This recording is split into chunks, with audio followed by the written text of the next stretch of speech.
All right.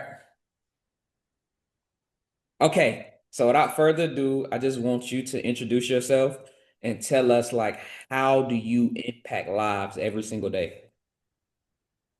Okay, am I introducing myself again? Mhm.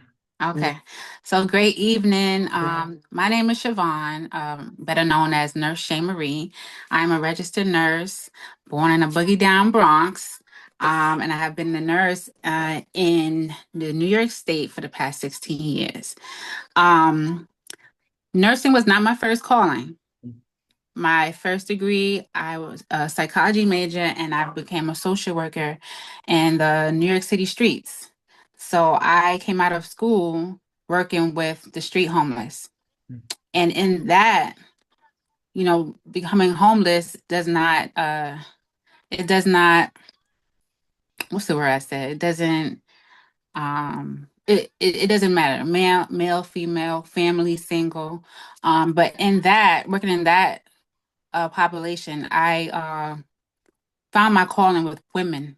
And one of the positions I worked with in a single pregnant female shelter. So my calling became really heavy on me then. I know I kind of felt convicted, like this is what I got to do. Mhm. So at that time is when I was applying to go to nursing school. And my mom actually retired and moved to Atlanta. Mhm. And I said, I could come to Atlanta, but Atlanta they ain't checking for me. They not calling for the interviews in the same field that I'm in. But nursing school just said I'm accepted. Facts. So, I have learned to pay attention to the signs and things that are for me have never had any obstacle. Mm. Regardless of how hard it seemed, the doors always opened effortlessly. So I said, I'm going with it. Nursing is my calling. And it just so happened while I was working in that facility. So in nursing school, you get to go through um the different units, Mhm. nephrology, all this stuff. But I knew that when I graduated, I was going to land my dream job in labor and delivery because Mhm. that's where I wanted to be. And I was going to be relentless with this. And I was. Mhm. I was relentless. It did take a minute, though, to get that dream job. But I tell you, just because I opened my mouth and said what I wanted, that's how I landed there. Mhm. So, closed mouths don't get fed, Facts. right? And Yeah. and I just want to bring a little just a little information so when I upload, you guys know we started this on Instagram Live. It cut shutting off, so I'm gonna go ahead and push her back into a storyline that she was already telling because you were getting ready to tell me about when you were working with the street homeless, and I was asking you about one story of many that you had that made you realize like, yo, I never knew someone would be going through this, and you was telling me about the whole thing that had got me like I was like, what? You feel What? me? So y'all gonna understand when she say it. Go ahead. Yeah. So I realized that when I was working as a social worker that I was sheltered prior to that. Hmm. I didn't know how people lived. I thought that, people brought up the way I was, even Hmm. though that wasn't the total story, but not being privy to the information in the background, you think, oh, So when I worked as a social worker, I worked in the couple shelter Hmm. with couples, right? Hmm. And there was this one particular female. She really really like edged in stone in my brain because she had so much trauma, Hmm. but you didn't know where she was coming from until you actually talked to her. And most people really don't acknowledge the what they call the unhoused. Hmm. People walk by them and don't even acknowledge them or give them any, like they're human, they're Yeah. living beings. So to talk to her, to get to know her story, was really heartfelt, and it really affected me. So her Hmm. story, she wasn't my client though, but Hmm. they all came in our office, and my coworker told us, she was like, she asked her one day, like, why are you so effed up? Why are you like this? Hmm. And she said, you want to know why? With the street toughness. She said, because my cousin is my daughter. So basically, she was a product of incest, and her family made her have that child and made her grow up with this individual knowing it was her child but raised them as cousins, and she could and it was the biggest family secret that she couldn't shake. It affected her through all her life. Mentally ill, chemically abusing, abusing her body, being pimped by her own man in the street. And this was a woman. We just celebrated International Women's Day yesterday, and those stories really, really affected me and how I wanted to work with women.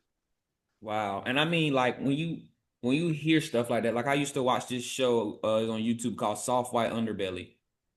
And Mm, it's a crazy name, but pretty much it's like it's a show that interviews like prostitutes, ex drug dealers, and like them just really talking about like this one person was just talking about how they spent years on Skid Row and like it's almost like to you it registers as a movie, but it's mhm. like this is people's real life, and it reminds me of that. And when I hear these stories and stuff like that, and I look at my life and I be like, man, like I'm thinking I'm going through things, and I mean, like, of course, not to discount what I go through, but just to understand that there's another level of warfare too that some people go through that you will never experience, and it's just something to think about because although we have prayers that those people will get through too, just realizing like, yo, like you could have been in that situation, as well. So like just hearing that is just like the like her waking up every day having to know that like that's something that's like,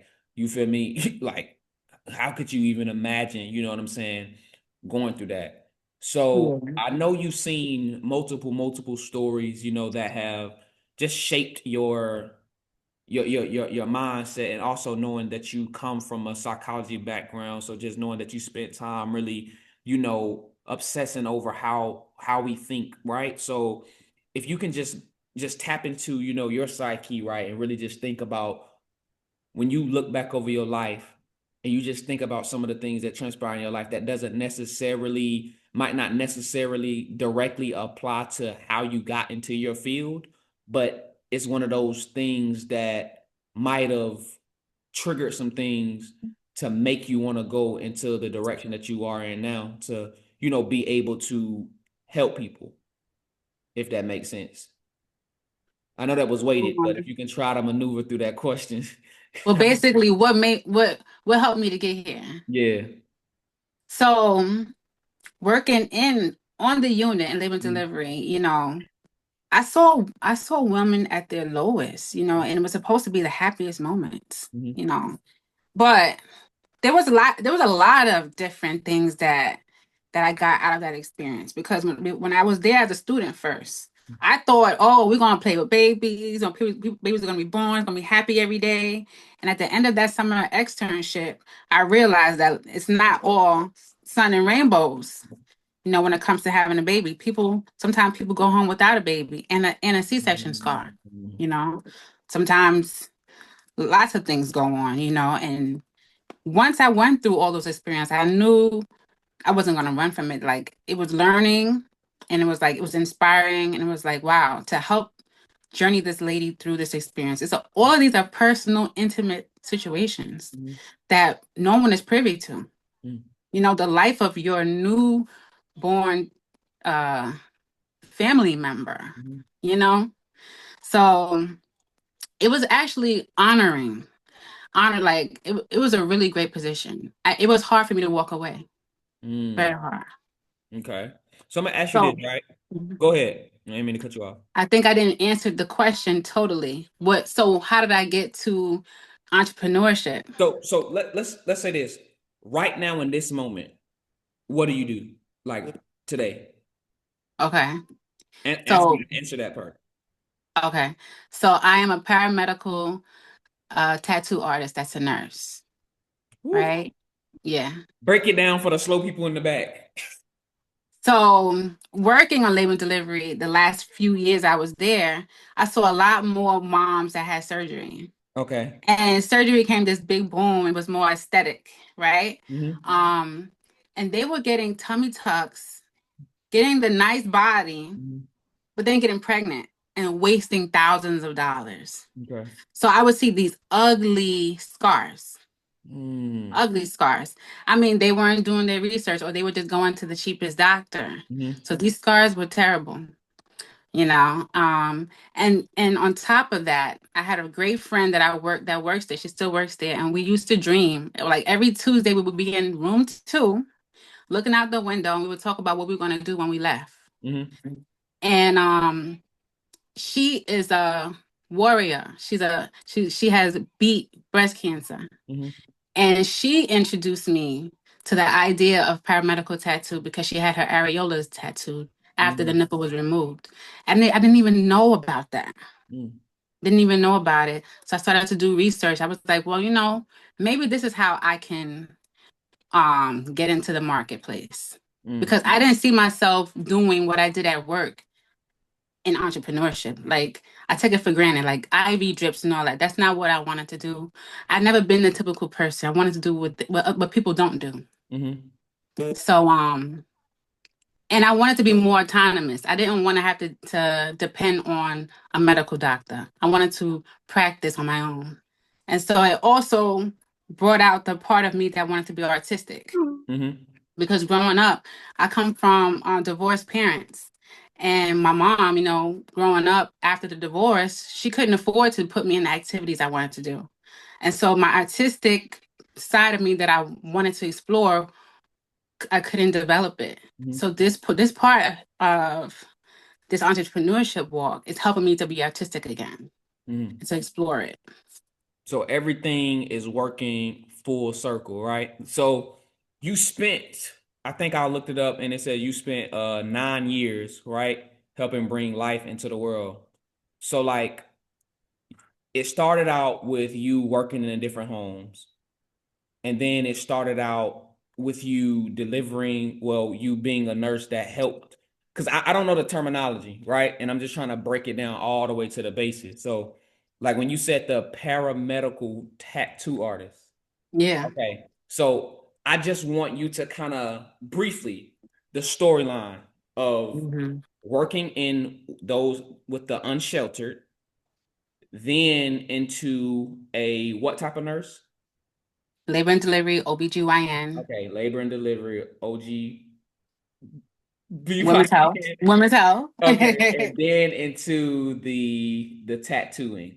hmm Okay, now what in that? Let's talk about the in between though. Like, Oh yeah. how were you transitioning from unsheltered delivery nurse to this? Like, what did those pivot? Because those are pivots. What did Yeah. those pivots look like, and how difficult was it? Well, the last major pivot of why I even left the hospital was because I made a major decision to choose me Mm-hmm. and not let any employer dictate my life. Mm-hmm. So I was on maternity leave. I had just gone out on leave to have my child. This is during the pandemic. I was pregnant the whole pandemic, didn't get sick, you know, dealing with people with COVID, swabbing people and all of that. Go home on maternity leave. And then that was in July. I mean, June, I had my daughter. In September, this first state, New York, says you can't go back to the hospital unless you have a vaccine. So I'm like, well, I'm not anti-vaccine, Mm-hmm. but I'm a patient too, and I choose that I don't want that, Mm-hmm. right? So I stayed out on maternity leave. I was federally protected out on leave, but if I wanted to go back, I had to show proof that I got vaccinated.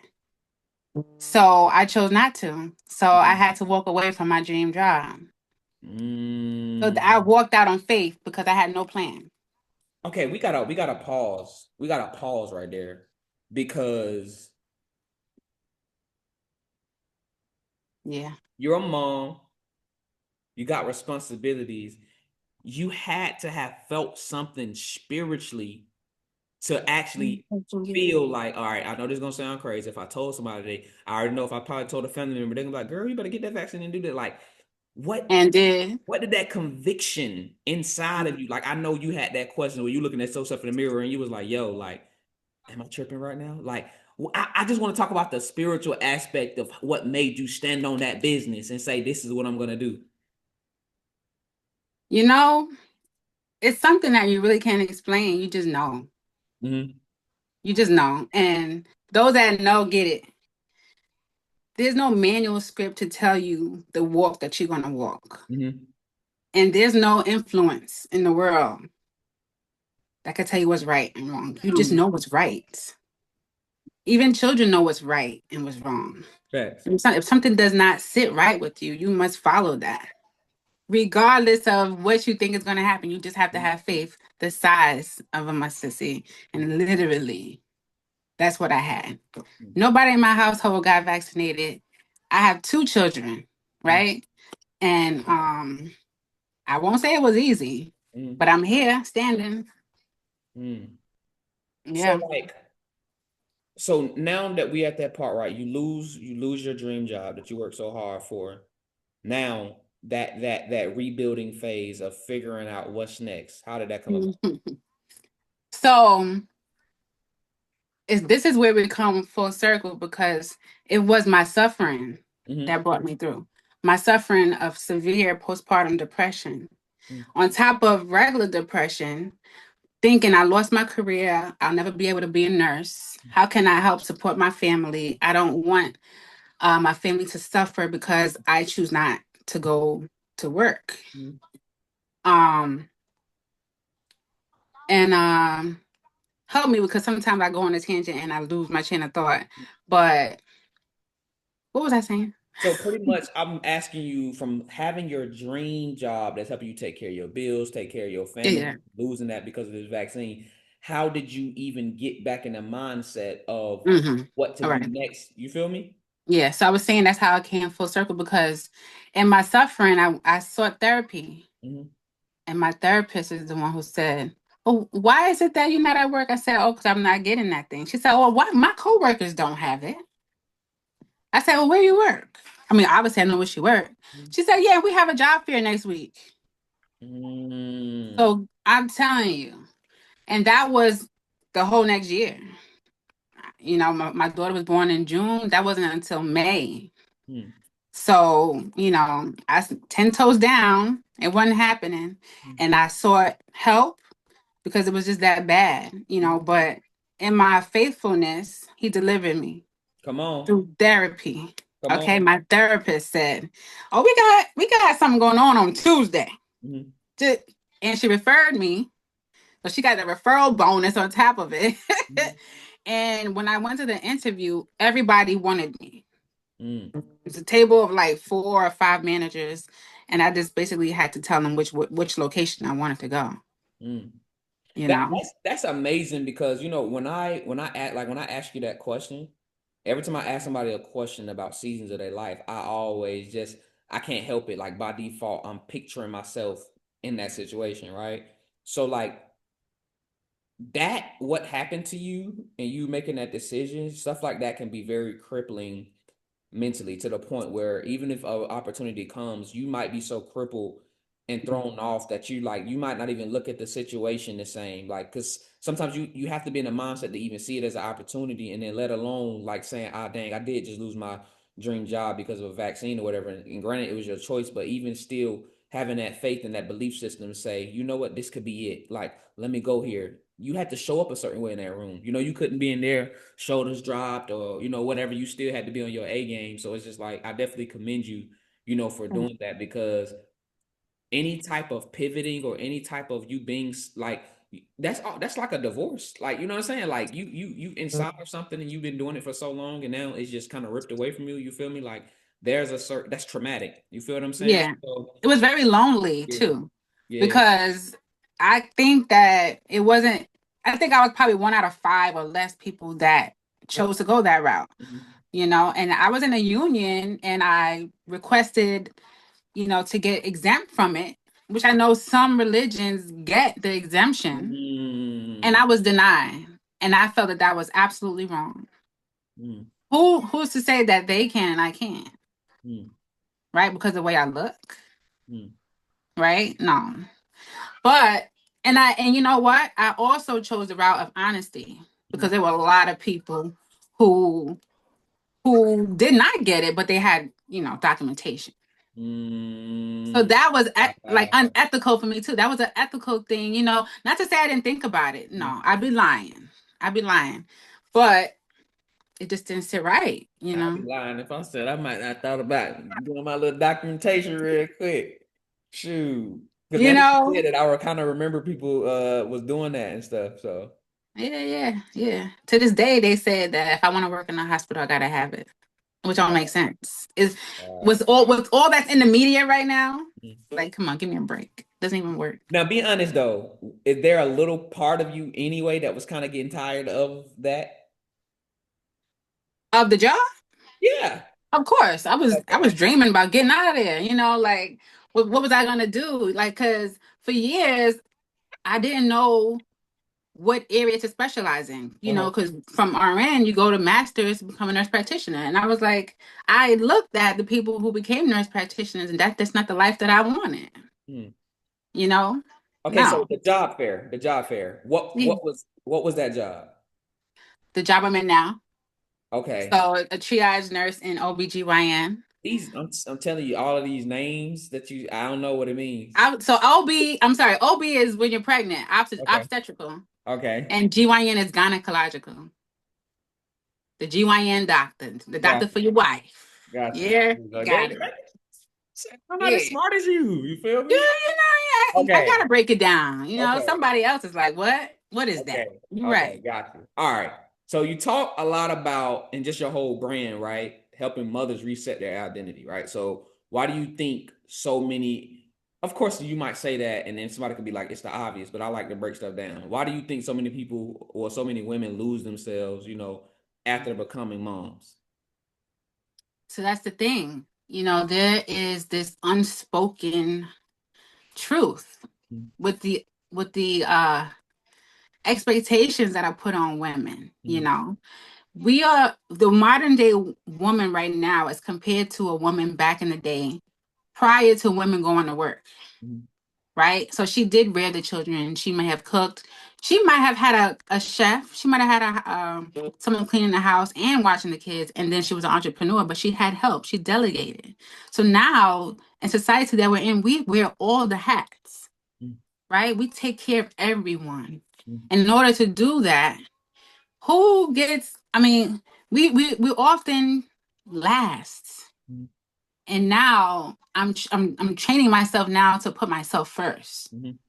because I saw myself how I got when I was losing it, Mm-hmm. and nobody was any good with me like that. Mm-hmm. So I have to become her. I have to become in order to be anything for anyone. Mm-hmm. So it takes nurturing. It takes remembering, you know. And there was a experience I had where I actually met my past self. Mm-hmm. It was I cried hysterically. It was a dream. No, no. It was like a trip. You know what I mean? Like I met myself how of who I was. Mm-hmm. And in order for me to be feeling like that, it's because I'm not walking in the walk I'm supposed to. I'm not where I'm supposed to be, you know? I know I'm walking it, but I know I'm not playing full out. Mm-hmm. Okay. So it seems to me that your experience as a mother and you losing your identity and you having to find yourself again triggered you to say when you came on the other side of that, and of course it's a daily journey, but it triggered something to say, yo, I think this is something that I'm supposed to be in, like I'm supposed to be helping other people. And that's profound because a lot of times the very thing that you struggle with is really dang near all the time. The very thing that you struggle with early on is the thing that God is calling you to. Because if you think about it, how can you help someone if you haven't been through it in, some shape, a form? You feel what I'm saying? So my next question you kind of already answered, and that was Mm-hmm. going to be like, what are some things like society gets wrong about motherhood that you've seen up close? But I'm sure there's some more topics that you can speak on in that sense, like the what you might hear people say, and these are coming from people who haven't experienced firsthand. So is there anything else that you want to speak to in that area? Oh yeah, because on a daily basis, all day, I'm a triage nurse. I'm on the phones, Okay. and I could say that this experience transcends cultures, Mm-hmm. and ages. Mm-hmm. There's not one walk of life that I've spoken to that does not experience this. Mm-hmm. Even the stay-at-home mom that has it all breaks down because I think that the women, we're not doing a great enough job Mm-hmm. of preparing each other for what it's like once that child is born. Mm-hmm. It's different, right? Mm-hmm. So the village is no longer the village. We're isolated. We're struggling. Mm-hmm. We need to be there for one another. Mm-hmm. The family unit, yes, but the way the society is set up, it's like we're set up to fail. The struggle is not the way it's supposed to be. Mm-hmm. Yeah. Mm. Okay. So in that, right, with all of these different things that you've experienced firsthand with the different women, how has that shaped the way you go about doing the work that you do? So that's the thing that I'm developing. Okay. Talk I'm about that. I want to developing. hear it. Mm-hmm. Yeah. So I have developed this group. It's a Facebook group. I have not opened the doors yet, but it's called the Confidential Chambers. And it's a place where women, because to be a mom doesn't mean that your child is living. Mm-hmm. You know, you could have lost a child. You could always wanted to be a mom and couldn't. Mm-hmm. There's a lot of different phases. So there's these things that people need to express and they don't know how to, but they feel more comfortable with someone who knows they've experienced it, they understand. And that's where the walls come down, and the healing starts. Mm-hmm. So in the confidential chambers, it'll be that community that we can build together Mm-hmm. and heal. Okay. And so, like, what are all of like the services, that you offer under your umbrella? So I offer a nurturing service of basically beauty and wellness, a monthly subscription box that'll have products that you can just love on yourself, right? Because mostly when you're not feeling like yourself, you're not showing up, you're not looking great. But if you start to nurture yourself, you show up and you feel better, right? You feel better, you do better. And I also have the stretch mark, scar camouflage services, and tiny tattoo services. Okay. That's And my so ink therapy. you said ink therapy? Ink therapy. Okay. And is that hmm something you coined or that's what it's called? That's what I call it. Oh, okay. Okay. Right, because lots of women they suffer from the stretch marks. Your body Mhm. has shifted, so now you no longer recognize who you see in the mirror, and Mhm. so that's where I come in with a paramedical tattoo because we're healing things through the medical aspect. Mhm. And so right now, so you work a regular job and you're an entrepreneur? Yes, I work a Monday through Friday, Mhm. 9 to 5, and that's what I chose to do, in sacrifice for my young one. Because this is guy I Um, know, he's called, I think it's 9 to 5, 9 to 5preneur. It's something along the lines of 9 to 5 millionaire or 9 to 5preneur or something. And that's his whole brand. Like his brand is he still has his job, but he still has built like $1 million business, um, on the side and stuff like that. So I definitely want to know that because there was a time where, I was working my job. But the thing is, when I was working my job, like by the time I got home, I didn't even want to do nothing with my graphic design business. And I don't know if you know the whole story, with the Spy Boss tribe, but I had quit. Like I oh, stopped. that's what happened. Yeah, I stopped working with it. Like, and I've said this on the platform. Like, Candace introduced Um, me like that. She's like, yeah, a few years back, he quit on us, y'all. He quit on a us. lot of people quit on the tribe though. You feel me?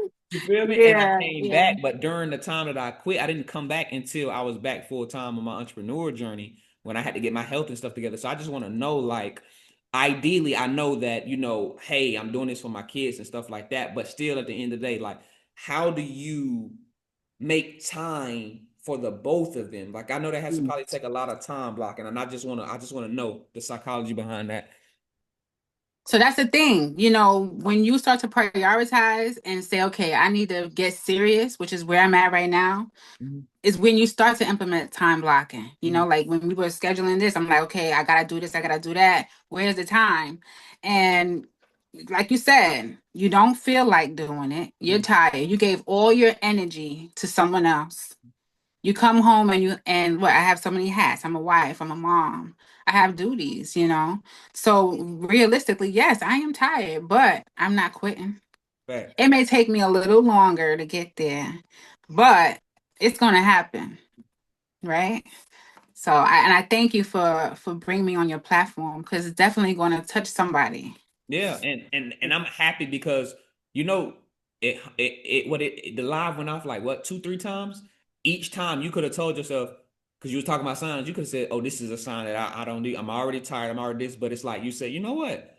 I'm gonna be resilient and I'm gonna do it anyway. And why are you like that? Because of the story that you just got done talking about. Like you didn't see the worst of the worst, and you already know, like, hey, when it comes to you doing what you're supposed to do, there's going to be drawback. And a lot of times we don't understand that's the very indicator that you are on the right path because you are facing the adversity. And I remember this. I remember this when I first got saved as a Christian. Like when you get saved young, you always think about you're about to enter into this oasis of easiness and oh, God is gonna take care of everything. Boy, It's more tests. persecution is promised, but Yeah. he tells you that as long as you trust in him, you have more than you need. And that's what's so beautiful about it. It's about you being more than a conqueror. Mhm. You don't have just enough to get there. You have more than enough, you feel what I'm saying, to get there, right? So that pushed me to this too. Like, how has your faith charged you in your journey? So my faith has been tested several times. You know, prior to, well, I'll say after my firstborn, my husband had a career-ending injury. Mm, That was a big pivot, you know, which we're still going through. And I mean, deaths in the family, like all kind of things, and pivoting mm, in my career, feeling like a failure because things are not going the way you want it to go. And that's mostly come from where you listen to the noise. mm, But one thing that I would say is I'm getting more in tune mm, to quieten the noise. And it doesn't matter who it is. Nobody's safe. mm. That's what's up. And it's like Nobody. there's certain things too that you have to like one thing that I do sometimes I get attacked a lot like when I first wake up. And it's like Mm. sometimes I like just go in the go in the bathroom and I'll just sit there and I'll just kind of just center my mind around the positive stuff. Like even sometimes before I just directly like just pray, sometimes I just have to close my eyes.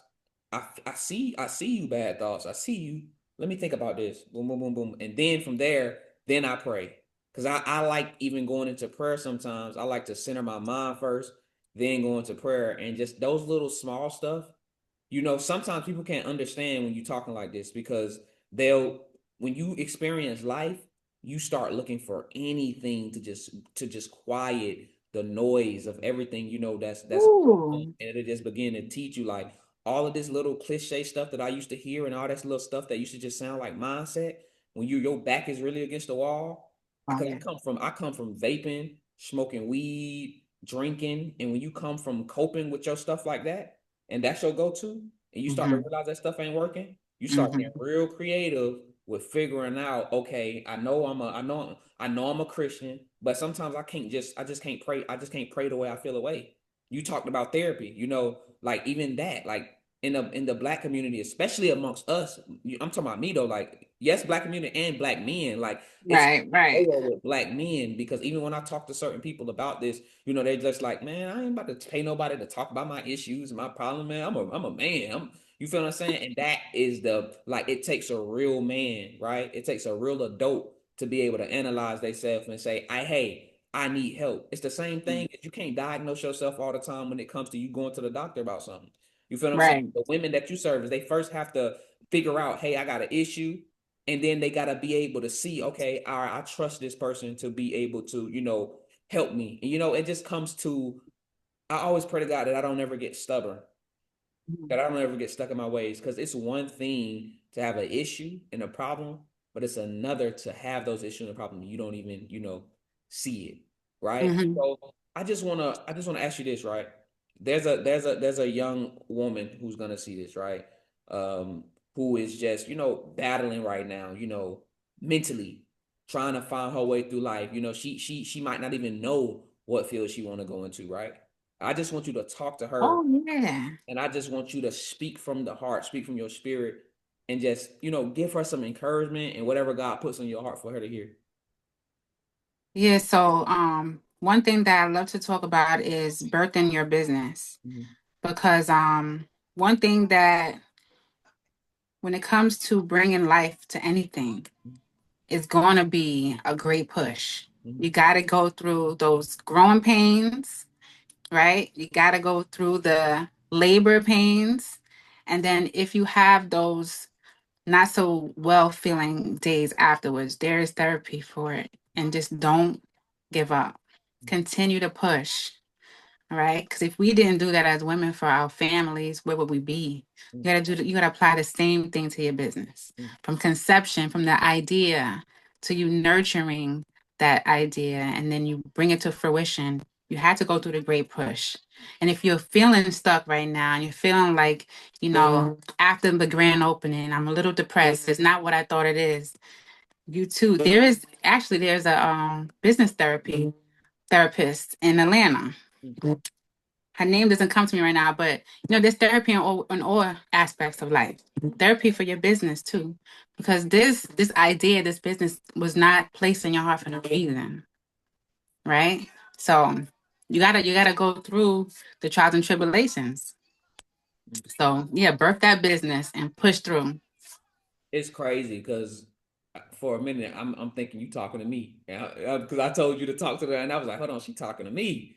You feel what I'm saying? And that's amazing, man. And I really want to take this time, and I do this a lot. I just want to speak into you, because a lot of times it's not about how much money you're making. It's when you are in your purpose work and you're doing what God called you to do. A lot of times, as servicepreneurs, we are providing service. I don't care what you're doing. Every time you service someone, you are pulling from yourself, and that's stuff that you need to get poured back into. You feel what I'm saying? So I Absolutely. want to spend time right now, and I want to pour into you, and I want to say, I appreciate you. We appreciate you that you took the time to overcome what you had to go through, to begin to give yourself to people and be pure to people, because when people come to you for what you are servicing them for, you have to show up. And I can already tell you, show up and you leave whatever you're going through outside so that you can care for those people, because no matter what you're doing, there always comes a time where you got to still speak to people. When you servicing them, you still talking to them, asking them how their day are. Sometimes they may dump on you, and that's stuff that you're having to hold. You feel me? So I just appreciate that. And I just hear God saying he just wants you to be encouraged. He just wants you to Mhm. keep going. He just wants you to know that though you're wearing all these hats and sometimes you feel drained, the fact that you aren't giving up, because when you are struggling, Mhm. struggling is a sign that you have not been overtaken. Right. So although Amen. sometimes you might feel like you're struggling in certain areas, that's just a sign that you're not being overtaken and you're continuing to push and you're continuing to grow. And I just speak blessings over your life, over your family life, over your business, and that every level of life that you go through, that you are getting to the next level, no matter how long that gap may be, you're gonna Mhm. get there and you're not gonna stop. You feel what I'm saying? And when it's time for you to go to glory, every single thing that you were supposed to do on this earth is there. Feel what And I'm he'll saying? say, "Well done, my child." Come Right? on. Good and, good and faithful servant. All right. You feel me? So, in the same breath, check out Nurse Shay Marie IG, and I have the business birthing suite in my bio. And what's your website? Oh, right now it's not up, Okay. but you can catch me at right now at partnerwithshavon.com. Okay. Most definitely, man. I appreciate you. You enjoy the rest of your night. This will actually be my first podcast episode on Zoom. So I'm gonna upload some clips on Instagram, and then I'm gonna put the full link for YouTube inside of my bio, and then you'll be able to see it back. Blessings. Thank you Blessing. so much. Appreciate you. You have a blessed one. You too. Bye.